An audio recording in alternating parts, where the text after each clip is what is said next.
এই ভগবান ভুলে জীব যখন মায়ামুখী হয়, এই মায়াই তারে দুঃখপ্রদ করে। মায়া কেমন এর ব্যাখ্যা বহুবার বলেছি, তবু আর একবার বলতে স্বাদ হয়।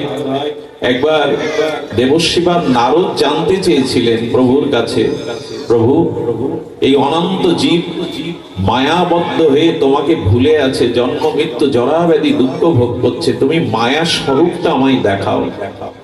ভগবান নিষেধ করেছিলেন, নারদ তোমার মতো মুক্ত পুরুষ দেবর্ষি পাপ, তুমি কেন মায়াকে দেখতে চাইছো? মায়াকে দেখতে চেও না, তুমি অচিন্তনীয় ভগবান, তুমি আমাকে মায়া দেখিয়ে দাও। নারদকে নিয়ে গোবিন্দ পথভ্রমণে বেরিয়েছেন। কিছু দূর গিয়ে গোবিন্দ বলছেন, নারদ আমার পিপাসা লেগেছে, দেখো তো একটু শীতল জলের ব্যবস্থা করতে পারো কিনা। গোবিন্দ ভক্তের মনোবাঞ্ছা পূরণের জন্য তাকে মায়া দেখাচ্ছেন। আপনারাও দেখুন অন্তর্দৃষ্টি দিয়ে। নারদ সামনে গিয়ে দেখে একটা গৃহের দরজাতে তিনি দেখছেন এক অপূর্ব সুন্দরী যুবতী রত্ন। সেই যুবতী রত্নের মুখের দিকে তাকিয়ে নারদ ভুলে গেলেন কৃষ্ণের পিপাসার কথা, তার জল আনায়নের জন্য এখানে আসা। সুন্দরী যুবতীর রূপে মোহগ্রস্ত হয়ে তার পিতার কাছে বিবাহের প্রস্তাব দিলেন। বিবাহ হলো, 12টা বছর সংসার করলেন, তিনটে সন্তান রচনা হলো। গৃহকর্মে নারদ 12 বছর ভগবানে ভুলে আছে। 12 বছর পর গোবিন্দের ইচ্ছায় আবার ঝঞ্ঝাবাদ উঠলো, ঝড় উঠলো, বৃষ্টি প্লাবিত বন্যা এলো। প্রথমে ঘর ভেসে গেল ঝড়ে, বন্যায় তার কাছ থেকে পুত্রদের শ্রেণী এনে গেল জলের প্রবল স্রোত, স্ত্রীও ভেসে গেল। কপালে যখন চাবড়ে হায় হায় করছেন মায়া কান্নায়, এক শীতল পরশ হাতের ছোঁয়া মস্তকে পেলেন। পেছনে তাকিয়ে দেখে গোবিন্দ দাঁড়িয়ে। কোথায় নারদ আমার জল? আমি তো 10 মিনিট আগে তোমায় পাঠালাম জল আনার জন্য, কোথায় পিপাসার জল? গোবিন্দ 12 বছর সংসার করলাম, তিনটে বাচ্চা কাচ্চা হলো, সব ভেঙে চলে গেল, তুমি বলছো 10 মিনিট? বলে মায়া দেখতে চেয়েছিলে, এটাই হলো মায়া। আমরাও ভুলে আছি। ভগবানকে যখনই ভুলে যাব, এই বহিরাঙ্গা ত্রিগণী মায়া আমাদেরকে এমনি করে বেঁধে রাখবে, বুঝতে দেবে না। মায়া হলো কুয়াশা, সূর্যের আলোকে প্রতিবন্ধকতা সৃষ্টি করে আসতে দেয় না। মায়া কৃষ্ণকে দেখতে দেয় না। মায়া ভগবানের প্রতি আত্মসমর্পণের প্রধান বাধা। আর এই মায়া দূর করতে গেলে দ্বিতীয় কোনো উপায় নেই, গোবিন্দের শরণ নিতে হবে। একমাত্র তার শরণ, তার মনন, তার চিন্তন নিলেই কেবল আমরা পেতে পারি। একটি কথা বলি, এত মানুষ, আমি অযোগ্য, আপনাদের সামনে কথা বলার কোনো যোগ্যতাই নেই। আমার ভীতি হচ্ছে, ভয় হচ্ছে, কম্পিত হচ্ছে। আমি নরকের নর্দমার কীট, লেখাপড়ার আমার ভাষা জ্ঞান, আমার বর্ণ জ্ঞানই নাই। এত মানুষকে আমি বঞ্চিত করছি, এই ভেবে আমার বিবেকে অনুশোচনা হচ্ছে। আমি আপনাদের যোগ্য নই, তবু সামান্য কথা সাধু মুখে গুরু মুখে যেটা শুনেছি, সেই গঙ্গা জলে গঙ্গা পূজার মতো কথাটি নিন। আমাদের এখন করণীয় কি? এই মায়া থেকে, এই দুঃখের জড় অবস্থা থেকে, এই পুনঃ জন্ম মৃত্যু জরাবেদী কাল কবল হতে উদ্ধারের একটাই পথ। আর এই শরণাগতির জন্য আমাদের কি করতে হবে? একটু নূতন একটু তত্ত্ব শুনুন। দেখুন, সচ্চিৎ আনন্দ পূর্ণ ব্রহ্ম পূর্ণ স্বরাট বিভু চৈতন্য ভগবান সহজ নন। শরণাগতি বললেই আপনি পারবো না।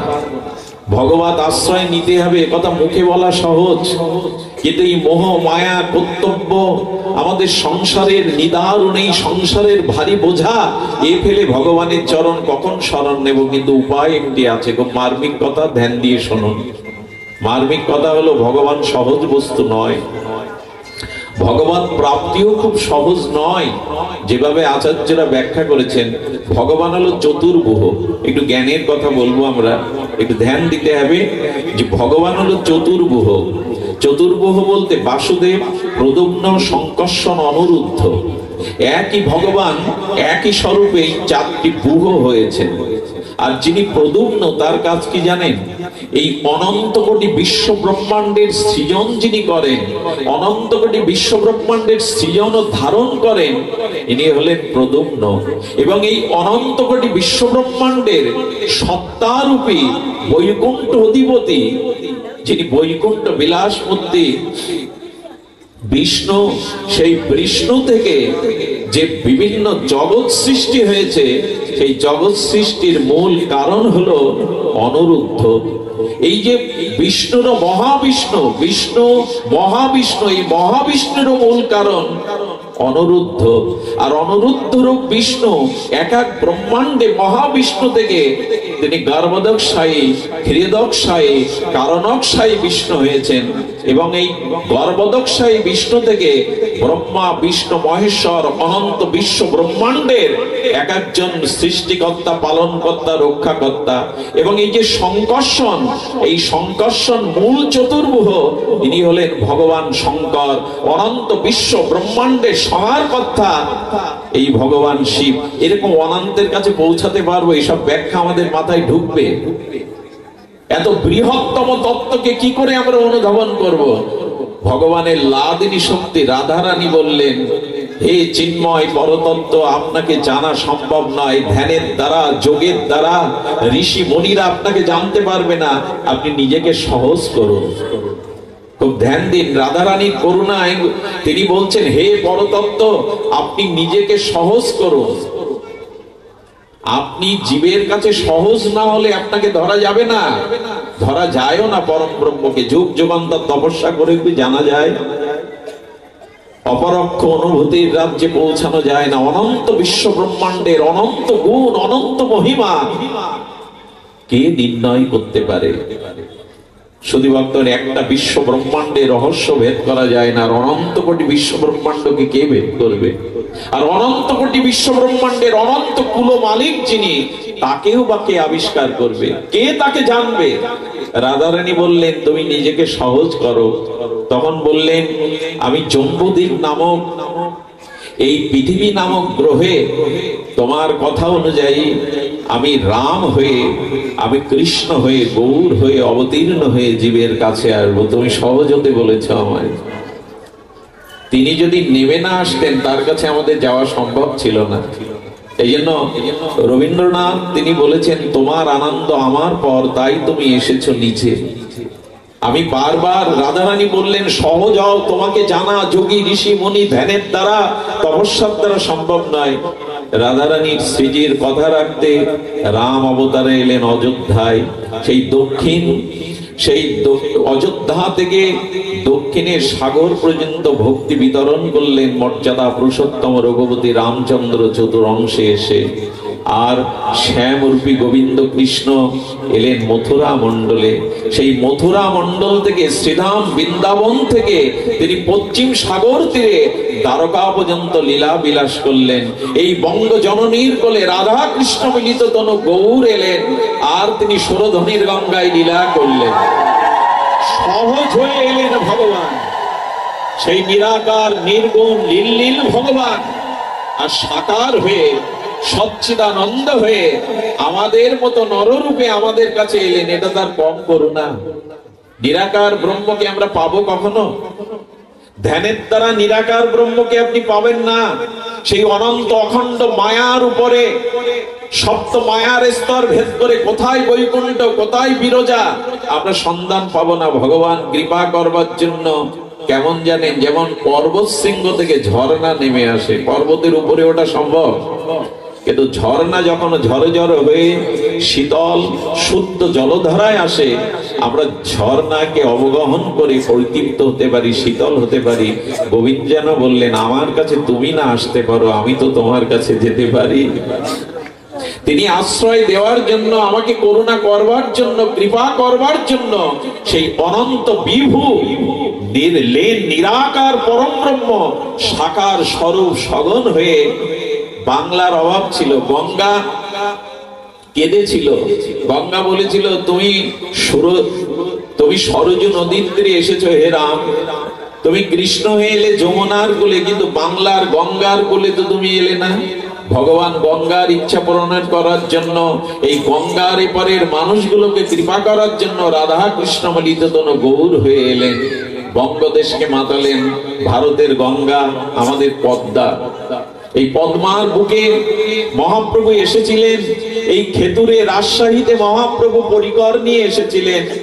আর এই খেতুরের যেখানে প্রেমতলি নামক খ্যাত, এই রাজশাহীর খেতুরে প্রেমতলির ঘাটে দাঁড়িয়ে আজান লম্বিত ভুজ রাধা কৃষ্ণ মিলিত তনু পরম ব্রহ্ম, আস্তে আস্তে আস্তে পরম ব্রহ্ম কি করলেন, ডাকছে শ্রীকৃষ্ণ চৈতন্য পরতত্ত্ব, প্রেম পরতত্ত্ব সীমা ডাকছেন নরু নরু, নরোত্তম নরোত্তম। গৌর ভক্তরা বলছে প্রভু কাকে ডাকছে, নরু কারো নাম হয় নাকি? আর নরু যদি নাম হয় তা প্রভু কাকে ডাকছেন? বিশ্বাস করুন গৌরের করুণা, নরোত্তম ঠাকুর প্রেম ভক্তির মহারাজ তখনও জগতে আবির্ভূত হয়নি, জন্ম নেয়নি, মহাপ্রভু তাকে ডাকছেন নরু নরোত্তম নরোত্তম। এই বলতে বলতে প্রভুর প্রেম বাড়ি দু চোখ দিয়ে ভেসে যাচ্ছে। আজও সেই স্থানটা আছে, আজও সেই স্থানটা বর্তমান খেতুরের প্রেমতলিতে একবার যাবেন, ওইখানে দাঁড়িয়ে চৈতন্য মহাপ্রভু প্রেমাশ্রুতে পদ্মার বুকে বিন্দু বিন্দু প্রেম অস্ত্র ফেলছেন। তিনি পদ্মাতে ঝাঁপ দিলেন, পদ্মার বুকে গিয়ে বলছেন পদ্মে নিত্যানন্দ লীলা চলে যাওয়ার পথে যে গৌর গৌর বলে কেঁদেছিল, সেই প্রেমকে, রাধা কৃষ্ণ যুগল প্রেমকে আমি চোখের জলে তোমার বুকে সুরক্ষিত করে গেলাম। পদ্মে যেদিন আমার নরোত্তম আসবে, এই প্রেম তুমি তাকে দিবা, এই প্রেম আমি তোমার বুকে রেখে গেলাম। আমাদের গালি দেয়া হতো, আমরা গঙ্গার এপারের মানুষ, বাংলাদেশের সনাতন হিন্দুদের গালি দেয়া হতো পদ্মা আমাদের গঙ্গার এপারের মানুষ, পাণ্ডব বর্জিত জায়গা। শ্রীমান মহাপ্রভু জানলেন পাণ্ডবরাও যাদের চরণ বন্দনা করে সেই রূপ সনাতন হরিদাস, তাদের এই দেশে পাঠিয়েছেন মহাপ্রভু। এই মাটির মধ্যে এখনো যেটুকু ভক্তি আছে সারা বিশ্ব ব্রহ্মাণ্ডের মাটিতে ততটুকু পাবেন না। এই মাটির আলাদা একটা গুণ আছে। এই পদ্মার বুকে চৈতন্য মহাপ্রভু প্রেম রেখে গেলেন, পদ্মা প্রকট হলেন। পদ্মার দ্রবীভূত রূপ হলো এই স্রোতস্বিনী পদ্মা, কিন্তু পদ্মার একটা রূপ আছে, যেমন গঙ্গার একটা রূপ আছে। গঙ্গা যেমন স্রোতবাহী, ওর একটা রূপ আছে, গঙ্গা দেবী, পদ্মা দেবী। পদ্মা প্রকাশিত হয়ে মহাপ্রভুর চরণে প্রণাম নিবেদন করে বললেন, প্রভু হাজার হাজার ভক্ত তো স্নান করতে আসে, তোমার নরোত্তম আমি বুঝবো কি করে এই প্রেম তাকে দেব? গৌরের লীলা দেখুন, চোখের জলে প্রেম নদীর মধ্যে সুরক্ষিত করা যায়, এটা প্রেমময় ভগবানের পক্ষেই সম্ভব। বললেন পদ্মে তুমি নরোত্তমকে এই প্রেম দিবা, তবে নরোত্তমকে কি করে জানবে জানেন? যেদিন নরোত্তমে তোমাকে অবগাহন করতে আসবে, সেদিন তোমার তরঙ্গ বাড়বে, উচ্ছ্বসিত তরঙ্গ বেড়ে যাবে। যাহার পরশে তুমি অধিক উচ্ছলিবা, নরোত্তম নাম জানিয়ে এই প্রেম তাকে দিবা। যে স্নান করতে আসলে তোমার তরঙ্গ বাড়বে, উচ্ছ্বাস বাড়বে, নরোত্তম জেনে তাকে দিবা। খেতুরে রাজশাহী রাজা কৃষ্ণানন্দের পুত্র রূপে এসেছিলেন নিত্যানন্দ আবেশ প্রেম মূরতি, প্রেম ভক্তির মহারাজ ঠাকুর নরোত্তম। তিনি যেদিন মায়ের হাত ধরে ওই পদ্মায় ডুব দিলেন, আর ওঠে না। ধীবরদের মা ক্রন্দন করে বলছেন, আমার আমার নরু কোথায় গেল? তোমরা খুঁজে দেখো, অন্বেষণ করে দেখো, আর পাওয়া যায় না। যতক্ষণ পরে নরোত্তম উঠলেন, আগের নরোত্তম নাই। গৌর প্রেম পেয়ে, নিতাই প্রেম পেয়ে তার গায়ের কালো রংটাও যেন গৌর বর্ণ হয়ে গেল। চোখ দিয়ে প্রেমশ্রু বিগলিত হতে লাগলো। দুবাহু প্রসারিত করে নিত্যানন্দ প্রেমে আবাসে হা গৌর বলতে লাগলেন। এই নিত্যানন্দই পরবর্তীতে আমাদের যুগল রাগ ভজনের প্রেমভক্তি চন্দ্রিকার মতো গ্রন্থ রচনা করলেন, যিনি যুগল উপাসনা রাগ ভক্তি জানিয়ে গেলেন। কে বলে আমাদের এদিকে প্রেম দেননি ভগবান? এই মাটিতেই তিনি প্রেম, এই গঙ্গা পদ্মাতেই তিনি প্রেম রেখে গেছেন। এই বাংলাদেশের মাটিতে এই ঠাকুর হরিদাস এসেছেন, পুণ্ডরিক বিদ্যানিধি এসেছেন, ঠাকুর নরোত্তম এসেছেন। রূপ সনাতনেরও স্মৃতি আমার এই বঙ্গদেশে। মহাপ্রভুর পিতৃভূমি আজও ঢাকা দক্ষিণে শ্রীহট্টে। অদ্বৈত প্রভু এসেছিলেন সিলেটে, শ্রীবাসাদির বাসস্থান এই সিলেটে। এই মাটিতে এখনো যে ভক্তি আছে, সারা পৃথিবী ব্রহ্মাণ্ডে সেই ভক্তি নাই। রাজনৈতিক প্রেক্ষাপট, পট পরিবর্তন, ইতিহাস বদলাতে পারে, কিন্তু এই মাটির মধ্যে যে ভক্তি আছে, বিশ্বাস করুন। এখানেই চিতলমারিতে শ্রীমন্দিরে এখন যেভাবে হরিকথা শুনছেন, পশ্চিম বাংলা আপনি কল্পনাও করতে পারবেন না এই জাতীয় হরিকথার আগ্রহ। কল্পনা করা যাবে না। এই মাটির মধ্যে এখনো এই গুণটুকু আছে। তো ভগবান নেমে এসেছেন দক্ষিণ ভারত থেকে, আর সেই দক্ষিণ সমুদ্র বৃন্দাবন থেকে পশ্চিমে দ্বারকা পর্যন্ত, গঙ্গা থেকে পদ্মার বুক চিরে ভগবানই তো নেমে এলেন। আর কি করুণা করবেন তিনি? নররূপে ধারণ করে সেই বিভু অখণ্ড নিরাকার নির্লীন বিভু ভগবান নেমে এলেন। এর থেকে বড় করুণা কি করবেন? কিন্তু রাধারানী বলে বসলেন, হে প্রভু, এভাবে করুণা করেও তুমি কখন করুণা করতে পারোনি।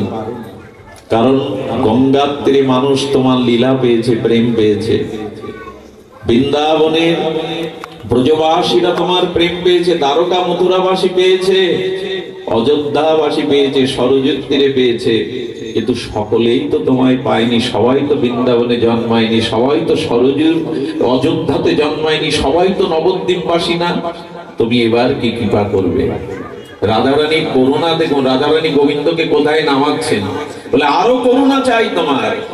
তুমি করুণার আধার হয়ে নেমে এসো, আপামর সকলে যাতে তোমায় পায়। গোবিন্দ তখন বললেন, হ্যাঁ এবার আমি করুণা করব। সেই করুণা দুই ভাবে নেমে এসেছে। খুব মার্মিক কথা, শুনতেই হবে হৃদয় দিয়ে। ভগবান রাধারানীর এই বিগলিত করুণার দ্বারা রাধারানীও বলেছিলেন, শোনো, তুমি যখন অন্ত কৃষ্ণ বহির গৌর হয়ে যাবে, রাধা ভাবকান্তি নেবে। রাধারানী অন্ত কৃষ্ণকে রেখে বাহির গৌর রূপ নিয়েছিলেন, কান্তি নিয়েছিলেন। কেন জানেন? শ্যাম সুন্দর, তোমাকে আমি করুণার আশ্রয় করে, করুণার সাগর করে, পতিত উদ্ধারণ করে সাজাবো। আর যখনই তুমি করুণা করতে যাবে, তখন নিবেদন হলো, তুমি এবার ভগবান হয়ে যেও না, ভক্ত হয়ে যাও। ভগবানকে দেখলে অনেক দূরত্ব মনে হয়, হয় না বাবা? ভগবান কোথায় আর আমি কোথায়, রাজা কোথায় আর প্রজা কোথায়? তো ভগবান, তুমি ভগবান হয়ে গেলে জীবের সাথে মিশতে পারবে না, সব জীবকে তুমি এমনি করে কৃপা করতে পারবে না। তাই রাধারানী ভাব আর কান্তি দিলেন, আর কৃষ্ণকে বললেন, এবার ভগবান না, তুমি ভক্ত হয়ে যাও। এই করুণা যদি একবার হৃদয়ে অনুভব করে, ভগবানকে ভালো না বেশি পারবেন না। এই জগতের অন্য কিছু আর আপনার মনে ধরবে না। ভগবান ভক্ত হতে যাবে কেন বলুন তো? ভগবানের কি দায় পড়ে গেছে? কারণ ভক্ত হলে কি করতে হবে জানেন? ভক্ত হলে ভক্তের আচরণে চোখের জল ফেলতে হবে। ভগবান কাঁদবে কেন? ভক্তই তো কাঁদে। আজ মহাপ্রভু ভক্ত হয়ে এলেন, ভগবান কেন ধুলাই গড়াগড়ি দেবে? সেই স্বর্ণ পর্বত কাঞ্চন অঙ্গ মহাপ্রভু ধুলাই গড়াচ্ছে। কত করুণা তার, কত করুণা শুনবেন। আজ ধুলাই গড়াচ্ছে। ভক্ত ভাব অঙ্গীকার করে এলেন অন্ত কৃষ্ণ বহির গৌর, অনার্পিত চরিণ চিরাত করুণায় অবতীর্ণ কল হয়ে। কেন জানেন? আমাদের মতো করে ভগবান বললেন, তুমি ভগবানের জন্য কাঁদতে শেখনি, তাই আমি এসে তোমাকে কান্না শেখাচ্ছি। এইভাবে কৃষ্ণ বলে কাঁদতে হয়। মহাপ্রভু গয়া থেকে ফিরে সারা রাত ঘুমাতেন না। খাট থেকে, পালঙ্ক থেকে মেঝেতে নেবে নখ দিয়ে মাটি খুঁড়তে না, বিড়বিড় করে কি বলতেন। বিষ্ণুপ্রিয়া মাঝে মাঝে ভয় পেয়ে যেত, প্রভু এমন করছে কেন, বিড়বিড় করছে কেন? কখনো পালঙ্ক ছেড়ে নদীর তীরে গিয়ে রোদন করতেন, বাচ্চা ছেলের মতো ফুপিয়ে ফুপিয়ে গৌর কাঁদতেন। বিষ্ণুপ্রিয়া একদিন গভীর রাত্রে গিয়ে বলছে, কাঁদছো কেন তুমি? কি তোমার ব্যথা, কি তোমার যন্ত্রণা, প্রভু আমায় বলো। বিষ্ণুপ্রিয়াকে মহাপ্রভু বলেছিলেন, আমি এসেছিলাম জীবকে কৃষ্ণ প্রেম দেব বলে, জীবকে কৃষ্ণমুখী করব বলে। জীব তো ঘুমিয়ে আছে প্রিয়া, কেউ তো কৃষ্ণমুখী হলো না, কেউ তো প্রেম নিল না। বিষ্ণুপ্রিয়া তখন বলেছিলেন, প্রভু নিজে না কাঁদলে অন্যকে কাঁদানো যায় না, নিজে না মজলে অপরকে মজানো যায় না। তাই ভক্ত হয়ে করুণার অবতার হয়ে যখন এসেছো, তুমি রাস্তায় রাস্তায় কাঁদো, আমি ঘরে বসে কাঁদবো, আর সচিমা নিমাই নিমাই বলে কাঁদবে। এই তিনজন শুধু সারা জীবন কাঁদবো, যাতে আমাদের কান্নার দ্বারা জীবের হৃদয় দ্রবীভূত হয়। এত বড় করুণা ভগবানের। নিজে কাঁদছেন কারণ ভক্ত হয়ে এসেছেন, ভক্তই তো ভগবানের জন্য কাঁদে। জীব জাগো, জীব জাগো বলে গোরা চাঁদ ডাকে। একদিন গদাধর পণ্ডিত গোস্বামীকে বলছেন, গদাধর আমার কি হয়েছে বলতে পারো? আমি আসতে গিয়ে গয়া থেকে আর দেখলাম সেই কিশোর শ্যামল বংশীধারী ত্রিভঙ্গটাম সেই যে লুকিয়ে গেল আমার নয়ন সম্মুখতে, আর তাকে পেলাম না। গদাধর বলছেন, সে তো তোমার হৃদয়ে, তুমি পাগল হয়ে খুঁজছো কেন? নখ দিয়ে বুকে রক্তাক্ত করছেন গৌর হরি, কই আমার হৃদয়ে সেই শ্যামল মূর্তি কোথায়? ভক্তই তো এমন আচরণ করে দেখায় কিভাবে ভগবানকে পেতে হয়। এই জন্য ভগবান ভক্ত রূপে এলেন।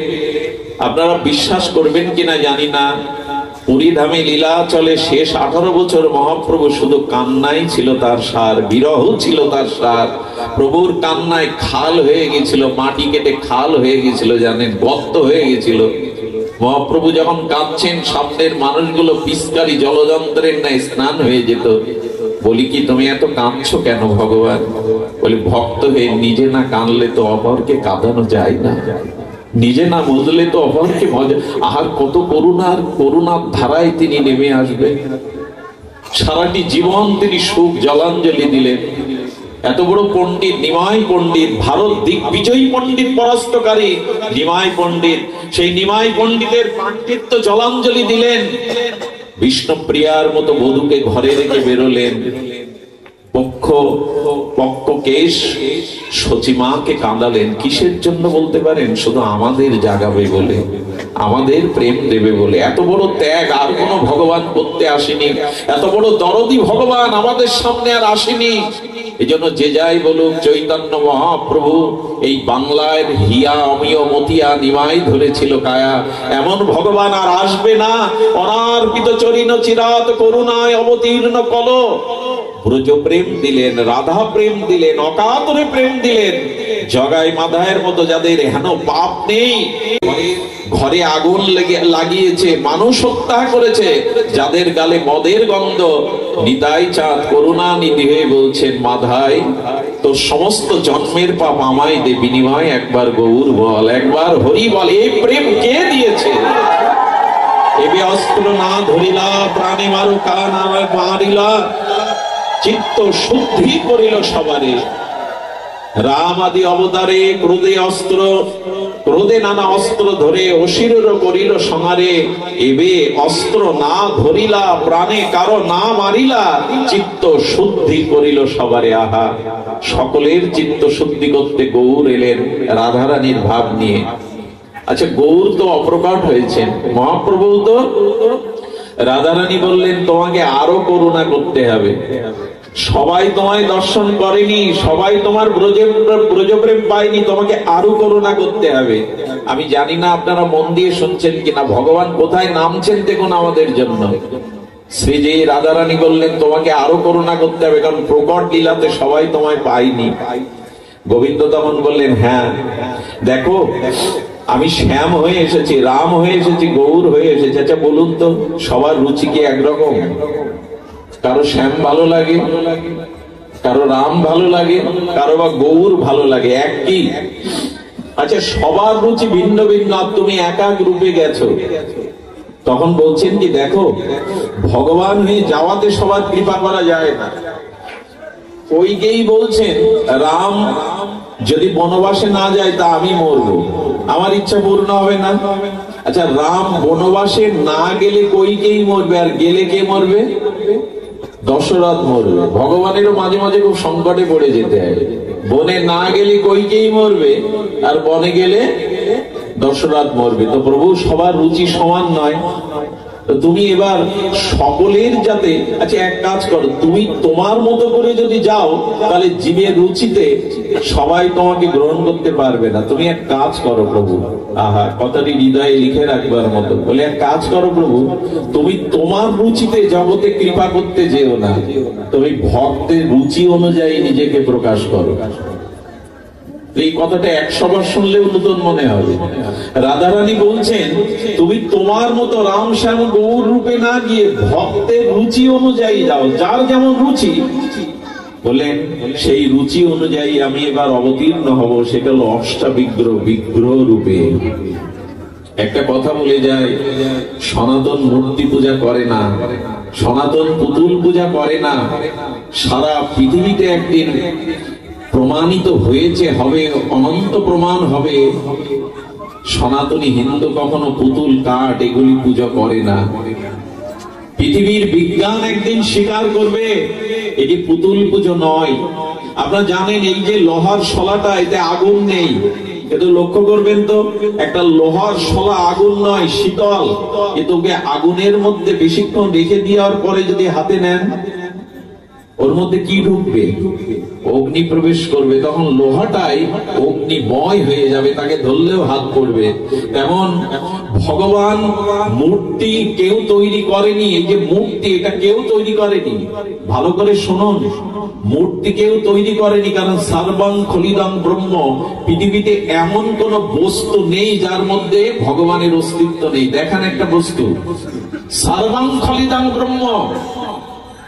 আচ্ছা, একটা চিনি দিয়ে, ক্ষীর দিয়ে যে পুতুল তৈরি করা হয়, বাজারে বিক্রি করে না, কি পুতুল, ক্ষীরের পুতুল, চিনির পুতুল বিক্রি করে না।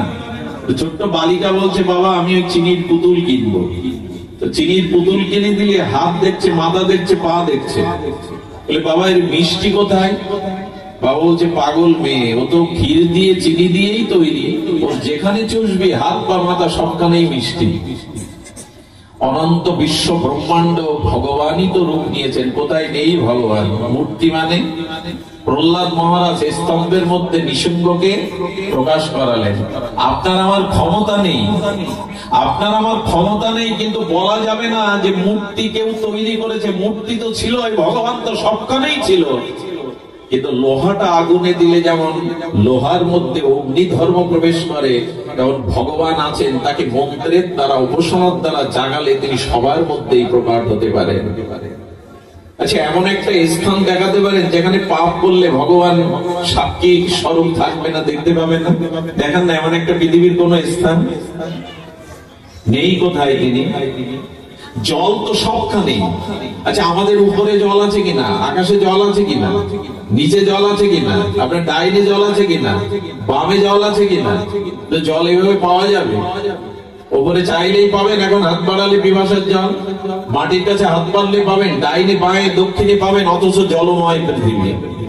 জল আছে, তাকে আবিষ্কার করতে হবে, তাকে পাওয়ার কৌশল জানতে হবে। তেমন ভগবান সবখানেই আছে, তাকে উপাসনার দ্বারা, ভক্তির দ্বারা, মন্ত্রের দ্বারা, চেতনার দ্বারা জাগতে হবে।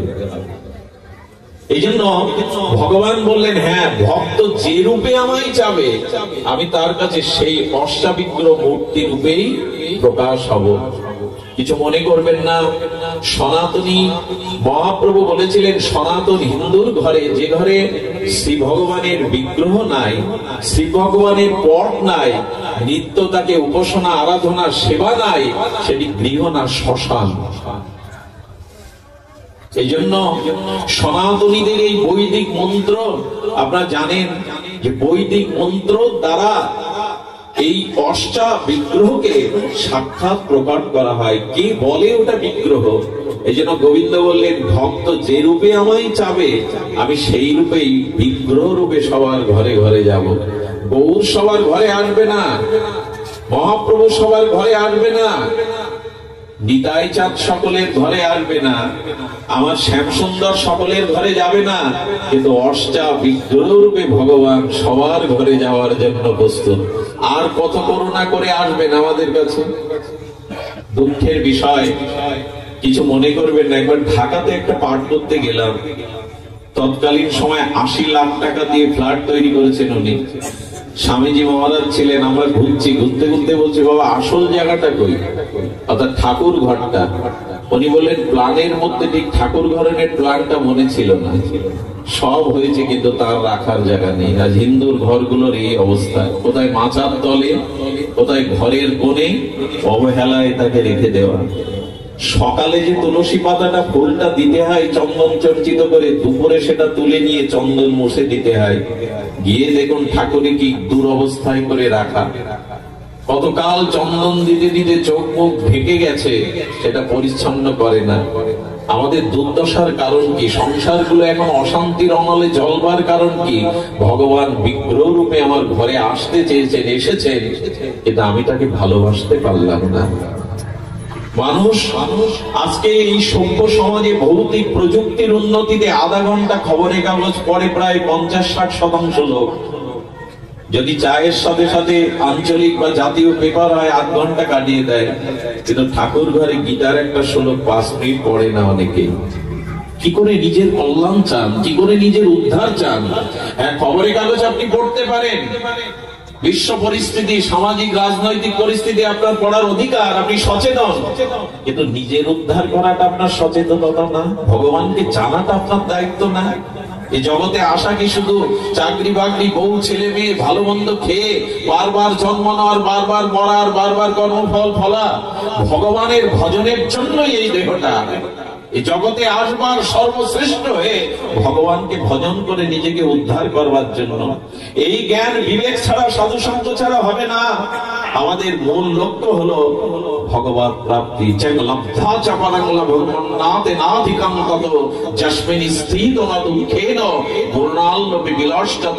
জীবনের সর্বশ্রেষ্ঠ লাভ হলো ভগবানকে পাওয়া। আজ পৃথিবীর ইতিহাস দেখছেন, কত রাজা, তাদের ইতিহাস বিকৃতি হচ্ছে, কত রাজাকে আজকে তাদের অস্তিত্ব সংকটে। কিন্তু 70 বছর বয়সে এসি ভক্তি বেদান্ত প্রভুপাদ তিনি আমেরিকায় খালি হাতে গিয়ে পাশ্চাত্যবাসীকে জাগালেন হরে কৃষ্ণ মহামন্ত্রে। ক্ষমতা একটা রাষ্ট্রপতির দেখেন না, সারা পৃথিবীকে হরিনামে জাগালেন। 70 বছরের একজন বৃদ্ধ ভারতীয় সন্ন্যাসী এসি ভক্তি বেদান্ত সময় প্রভুপাদ। হাজার হাজার বিদেশিরা তারা ভোগবাদ ছেড়ে কৃষ্ণ নামে মাতারালো। এ কার ক্ষমতায় হয়, কিসের দ্বারায় হয়? এজন্য উচিত হলো মনুষ্য জীবনটা ভগবত প্রাপ্তির জন্য। বড় ভুল করছি আমরা, সময় কিন্তু চলে যাচ্ছে। আমার আলোচনার প্রবচনের সময় যখন শেষ হয়ে আসছে, আমাদের জীবনও কিন্তু সংকীর্ণ হয়ে আসছে, আয়ু কিন্তু ফুরিয়ে আসছে। প্রতিটি ক্ষণ আমরা মৃত্যুর দিকে এগিয়ে আসছি। যা করবার দ্রুত করে নিন। অনেক জন্ম হয়েছে, খাওয়া পড়া ভোগ কামনা বাসনা বহু জন্মে হয়েছে, পশু জন্মেও হয়েছে, কৃষ্ণ ভজন হয়নি। এবার সেই সুযোগটা ভগবান আপনাকে আমাকে দিয়েছে, কাজে লাগান। অষ্ট বিগ্রহ রূপে ভগবান ঘরে ঘরে এলেন। যদি মনে করেন কাঠ, কাঠ নয়। এক ব্যক্তি 3 ফুট একটা কালো পাথর এনেছেন, এসে বলছেন একটা শিব মূর্তি গড়িয়ে দাও তো। শিল্পী ছিলেন অনুভবী ভক্ত, বললেন উনি তো ভগবানই, ভগবান ছাড়া কোনো অস্তিত্ব নেই, উনি তো ভগবানই। আমি তো দেখছি পাথর, তুমি ভগবান দেখছো? বললো দেখুন ওর মধ্যে ভগবান আছেন, আমি আপনাকে দেখাবো। কি করলেন জানেন? নীল আর হাতুড়ি নিয়ে বললেন শিব করতে গিয়ে অশিব যে অংশটা আছে, অশিব, সে অংশটা কেটে বাদ দিয়ে শিব মূর্তি গড়ালো। শিব তো ওর মধ্যেই ছিল, পাথরের মধ্যে। অশিব অংশটা কেটে বাদ দিল, শিব হয়ে গেল। ভগবান বললেন আমি সবখানে আছি, অনাচার ব্যভিচার পাপটা ছেড়ে দাও, আমি তোমার সামনে প্রকট হয়ে যাব। তুমি যার মধ্যে আমাকে দেখতে চাইবে তার মধ্যে আমি প্রকট হয়ে যাব। যাহা যাহা নিত্য পড়ে তাহা তাহা কৃষ্ণ স্ফুরে। আরে নামনিষ্ঠ মহাপুরুষ, নামনিষ্ঠ মহাপুরুষ একাদশীর পরে দ্বাদশীর দিনে রুটি বের করেছে। আরে বাবাজি মহারাজ রুটি বের করে মাখন লাগিয়ে ভোগ দিয়ে পারণ সারবেন। যেই মাখন লাগাতে যাবে কুকুর এসে সেই রুটি ছিনিয়ে নিয়েছে। কুকুর যেই রুটি নিয়েছেন, বাবাজি দৌড়াচ্ছে কুকুরের পেছনে। আরে প্রভু মাখনটা তো লাগাতে যাও, ওটা কেন বাদ যাবে? মাখনটা লাগাতে যাও। কেউ পাগল ভাবছে, উদ্মাদ ভাবছে। 2-3 কিলোমিটার দৌড়াচ্ছেন, কুকুরও দৌড়াচ্ছে, মহাপুরুষও দৌড়াচ্ছে। এক গাছতলায় গিয়ে কুকুরটা দাঁড়ালো, বলে প্রভু মাখনটা লাগানো হয়নি, মাখনটা নিয়ে নিন। সঙ্গে সঙ্গে কুকুরের মধ্যে দিয়ে চতুর্ভুজ নারায়ণ প্রকাশ হয়ে গেলেন। জীবের মধ্যে ভগবান দর্শন এসেছে তোমার। দর্শন এই গাল গল্প নয়, আমাদেরই ভারতীয় সাধকদেরই কথা, নামনিষ্ঠ মহাপুরুষের কথা। তাই নিবেদন করব, ঘরে ঘরে গৌর গোবিন্দের অষ্টাবিগ্রহকে সেবা করুন। আমাদের দেশের একটা অভিশাপ কি জানেন? আমরা যারা পুরুষ বলে দাবি করি, আদৌ আমরা পুরুষ না, সবাই প্রকৃতি। আমরা মনে করি ঠাকুর ঘরে ফুল চন্দন মালা আরাধনা সেবা এগুলো মায়েদের কাজ, পুরুষের কাজ না। এটা মারাত্মক ভুল করে বসছি আমরা। প্রতিদিন একটি করে অফিসে যান, ব্যবসায় দোকানে যান, কৃষি কাজে যান, সকালে স্নান করে একটা তুলসী পাতা গোবিন্দ চরণে দিয়ে বলবেন আমি তোমার। কোন মন্ত্রই প্রয়োজন নেই। আরে চৈতন্য চরিতামৃতে বলছেন, কেহ যদি গোবিন্দ তোমার হলাম বলে একবার, মায়াবদ্ধ হতে গোবিন্দ তারে করে পার। একবার একটু তার চরণে একটু তুলসী পাতা দিয়ে বলুন আমি তোমার। এর থেকে বড় মন্ত্র আর জগতে নাই। দেখবেন তিনি আপনাকে গ্রহণ করবেন। কবে গ্রহণ করবেন জানেন? যেদিন চিতায় পুড়িয়ে দিয়ে সবাই বলবে ওদিকে আর কেউ ফিরে চেয়েও না। দেখবেন বলে চিতায় পুড়িয়ে দিয়ে কলসি ভেঙে বলে ওদিকে আর, তখনই ওই ফুলমালা চন্দন যার চরণে দিয়ে বলেছিলেন তুমি আমার, সেদিন সেই ওপার থেকে একটি সঙ্গীত ভেসে আসবে। সেই দীনবন্ধু গোবিন্দ বলবেন আয় ঘরের ছেলে ঘরে আয়, আমি আছি এপারে। সবাই মুখ ফিরিয়ে নিলেও আমি আছি তোর পানে চেয়ে, আয় ঘরের ছেলে ঘরে আয়। এই দীনবন্ধুর একটু ফুল তুলসী তাকে একটু ভালোবাসবেন না? তাই আমি আপনাদের কাছে নিবেদন করব, যারা দীক্ষা নিয়েছেন এই দীক্ষার পরে কিন্তু একটু গোবিন্দে অর্চন না করলে তার দীক্ষা মন্ত্র ফলবতী হতে বিলম্ব হয়।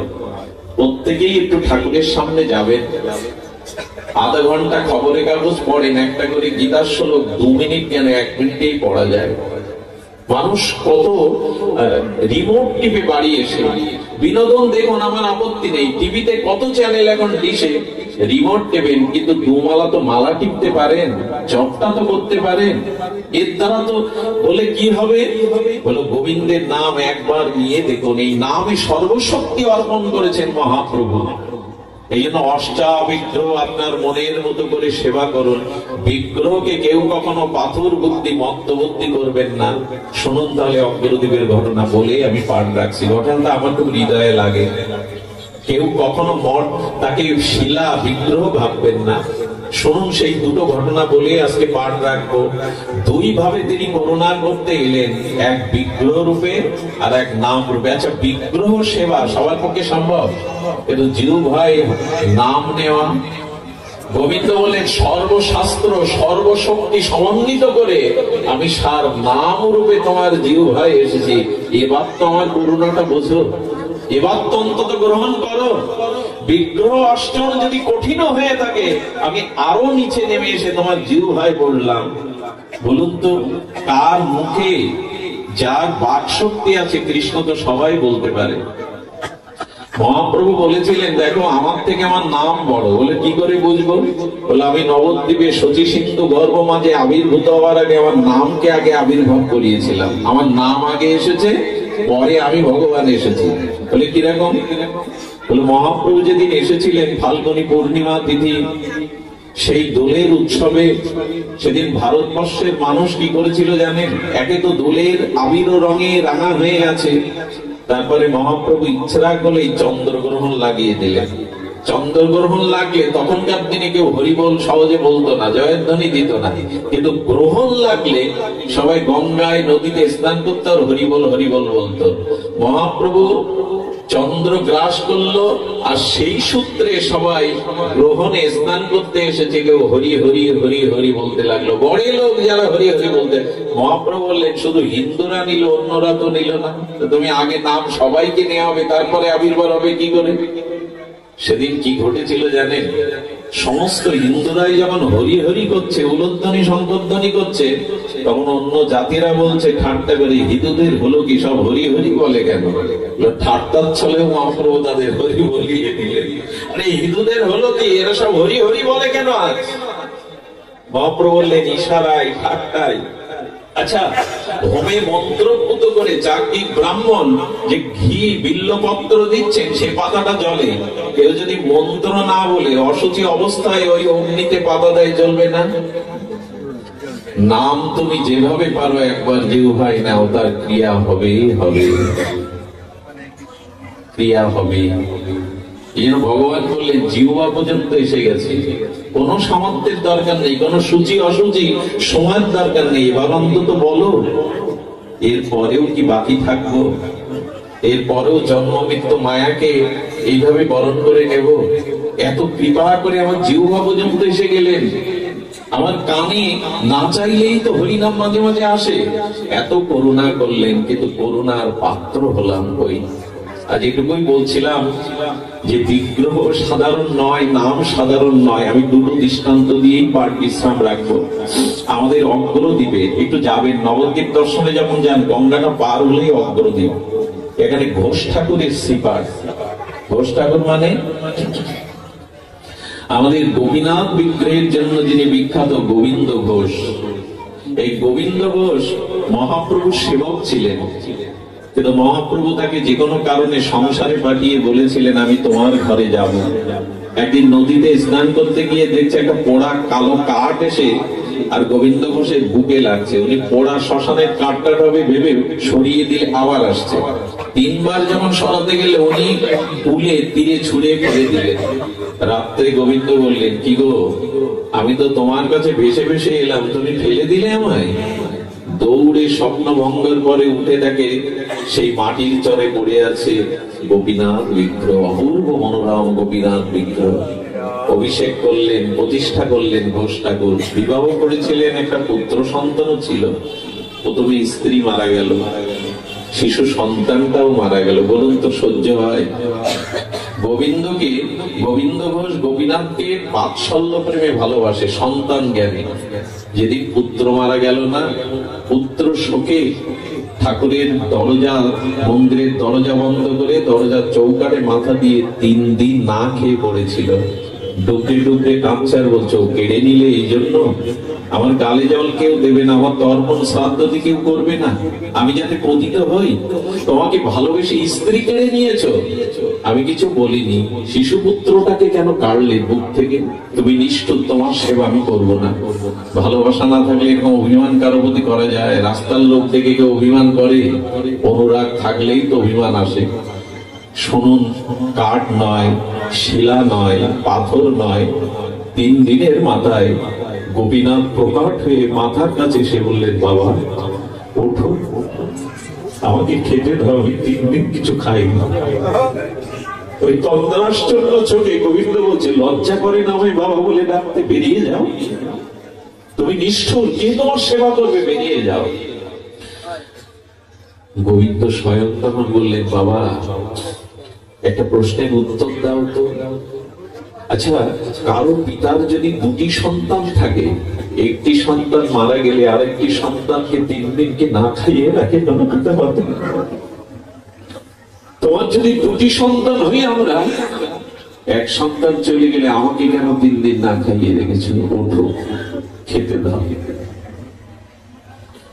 গোবিন্দ ঘোষ তখন সুযোগ পেয়ে বললেন, বাবা বলছো? হ্যাঁ বাবা বলছো, পারবে? পারবে? পুত্রের কর্তব্য করতে পারবে? পুত্র বেঁচে থাকলে পিতার জন্য যা করতে পারবে তুমি? গোবিন্দ বললেন, আমি যার দায়িত্ব নেই, চিরদিন দায়িত্ব নেই। আমি যার দায়িত্ব নেই, 16 আনা দায়িত্ব পালন করি। তুমি ভেবো না। আচ্ছা, তুমি আমার পুত্রকে কেড়ে নিলে কেন? এই জবাবটা দাও তো। যে জবাব দিয়েছিলেন তা বড় মর্মস্পর্শী। গোবিন্দ বলেছিলেন, আমি সব সহ্য করতে পারি, আমার ভালোবাসাটা ভাগ হয়ে যাক, এটা মেনে নিতে পারি না। আমি চাই তোমার সম্পূর্ণ ভালোবাসাটা আমায় দাও।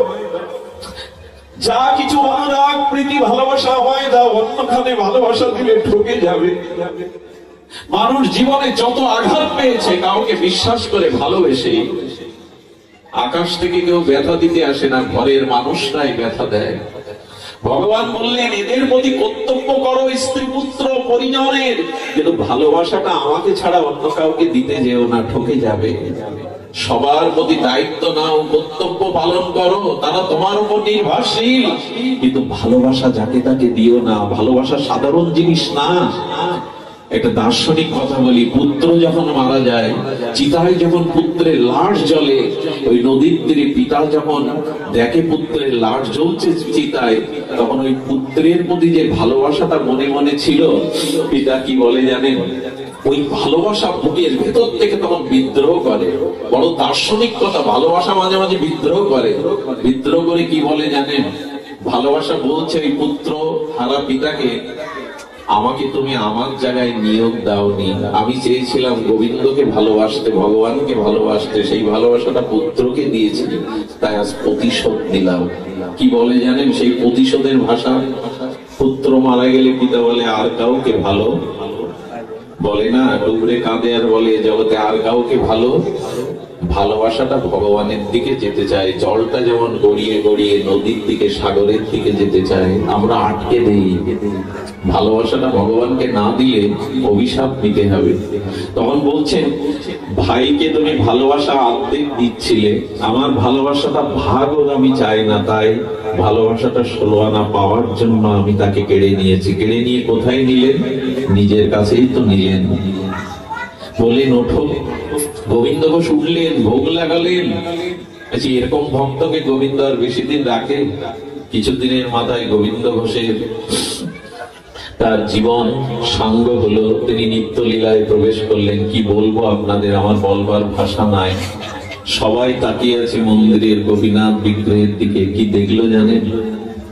অগ্রদ্বীপবাসী দেখলো গোবিন্দ সাদা কাপড় পরেছেন, হাতে একটা লাঠি নিয়েছেন, আর পূজারীকে বললেন আমার বাবা মারা গেছে, আজ থেকে হবিষণ্য দিয়ে যাবে আমার মন্দির।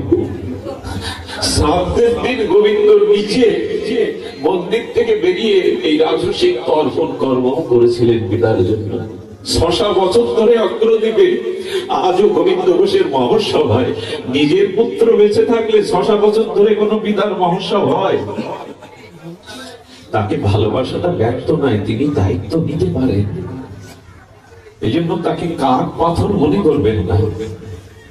আমাদের মনে পড়ে সেই কথা, আমাদের উত্তর ভারতে একটা 14 বছরের কিশোরী মেয়ে সাধুমুখে শুনেছিলেন তার শিলা, তার নারায়ণ শিলা সেবিত বিগ্রহ অর্চন করে বলেছিলেন এটাই ভগবান। দুধ মাখাতেন, ঘি মাখাতেন, অর্চন করতেন, অভিষেক করতেন, চরণামৃত পেতেন। ওই কিশোরী ধীরে ধীরে ধীরে ধীরে বিগ্রহ ভালোবেসে ফেললো। সাধু যখন চলে যায়, সাধুর চরণ জড়িয়ে বললে তোমার ভগবানকে আমায় দিয়ে দাও, আজ থেকে আমি সেবা করবো। বলে মা আমার সেবিত বিগ্রহ তো কাউকে দিতে পারবো না। বললে তাহলে কিন্তু আমি বাঁচবো না, আমাকে বিগ্রহ দিতেই হবে, ভগবান দিতে হবে। ওর শ্রদ্ধা বিশ্বাস দেখে রাস্তার থেকে একটা কালো পাথর কুড়িয়ে জল দিয়ে ধুয়ে শিশু মনকে বোঝাবে বলে বললেন এই নে, আজ থেকে এই তোর ভগবান। বলে আমার ভগবানের নাম কি? বলে গোবিন্দ নাম তো দেওয়া যাবে না, রাম নাম তো দেওয়া যায় না, কারণ অভিষেক তো হয়নি। অভিষেক করেই তো নামকরণ করতে হয় বিগ্রহের। তখন বললেন তোর ভগবানের নাম শিল পিল্লে। শিল মানে পাথর, আর পিল্লে মানে নোড়া। পাথরের নোড়াকে উত্তর ভারতীয়রা শিল পিল্লে বলে। বলো তোর বিগ্রহের নাম শিল পিল্লে ভগবান। ওই যে বিশ্বাস করে বসলো, খাওয়ায় দাওয়ায়, স্নান করায়, মালা পরায়, ফুল পরায়, শোয়ার সময় বুকের মধ্যে নিয়ে সই কিশোরী। 1 বছর সেবা করতে করতে বিয়ে হলো, শ্বশুর বাড়ি যাচ্ছে, কিন্তু বিগ্রহ বুকে চেপে। স্বামী ছিল ভগবান বিমুখ নাস্তিক, দেখছে স্ত্রী বুকে চেপে ধরে ধরে, তার অন্যদিকে দৃষ্টি নেই, ওর জন্যই কাঁদছে। নদী পার হতে গিয়ে ছোট একটা নদী দেখে ওই বিগ্রহ বুক থেকে কেড়ে নদীতে ফেলে দিল। নাস্তিক তো, তার তো বিশ্বাস নেই। মেয়েটা ঘরে দোষ দিয়ে শ্বশুর বাড়িতে 2 দিন মুখে জলও দেয়নি, ডুবরে কাঁদছে। শ্বশুর ছিলেন শিক্ষিত বুদ্ধিমান। ঘটনা জানার পরে বলছেন মা অন্যায় হয়েছে তোমার প্রতি, এখন কি করতে পারি? বলেন আমার ভগবান যদি না আসে আমি এইভাবেই এখানেই দেহ ত্যাগ করবো, আমার ঠাকুরকে এনে দিন, তাকে ছাড়া বাঁচবো না। বুদ্ধিমান বললেন কি নদীটা ছোট, বলে মা আমি ধীবরকে ডাকছি, জাল নিয়ে ডাকছি, শত শত ধীবরকে, দেখি ওটা পাওয়া যায় কিনা। জাল টানছে আর স্বামী হেসে হেসে বলছে এই নাস্তিক, ভগবান যদি এত হবে তোমার, এত যদি ভালোবাসো, বলো না ভগবানকে তোমার কাছে আসতে, ভেসে আসুক তোমার কাছে। যেই না বলেছে, এই বধূ আঁচল পেতে নদীর তীরে গিয়ে বলছেন হে শিল্পী, হে প্রাণপ্রভু, তুমি এসো আমার কাছে, তুমি ছাড়া তুমি বাঁচবো না, এসো না আমার কাছে। বারবার চোখের জলে আহ্বান করলে কি ঘটলো জানেন? নদীর স্রোত উল্টে বইতে লাগলো, স্রোতের উপরে তরঙ্গায়িত হয়ে শিল্পিল্লে ভগবান তার আঁচলে হেঁটে উঠল। আঁচল ভরে গোবিন্দ জানালেন আমার ভক্তের কাছে আমি সর্বদাই আসি। স্তম্ভিত হয়ে গেল। সেই দিন থেকে তার প্রতি মেনে নিল পাথর নয়, ভগবান বিগ্রহ স্বরূপে আমাদের কৃপা করবার জন্য এসেছে। আমি নিবেদন করব, নাম আর বিগ্রহ সেবা এই দুটি আগলে ধরুন। যদি বিগ্রহ সেবাতে আপনার সময় রুচি না থাকে, তবে ভগবানের দিব্য নামটা চলতে ফিরতে করতে থাকুন। এই সংসার আপনাকে বেশি কিছু দেবে না। এখানে দুঃখ ছাড়া, মরণ ছাড়া, যন্ত্রণা ছাড়া এই সংসার কাউকে কিছু দেবে না।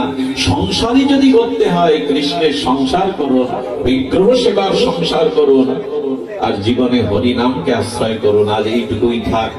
আমি চিরকাল মনে রাখবো চিতলমারি বাসির শ্রীমন্দিরে এই জাতীয় পরিবেশ দেখে আমি আপনাদের মনে হয় প্রত্যেকের চরণ ধুলি যদি আপনাদের চরণে গিয়ে মাথায় মাখতে পারতাম, আমার অঙ্গে ওই ধন্য হতে পারতাম। সবাইকে প্রণাম, সবাইকে ধন্যবাদ। সবাই ভগবানমুখী হন এই প্রার্থনা করে আজকের মতো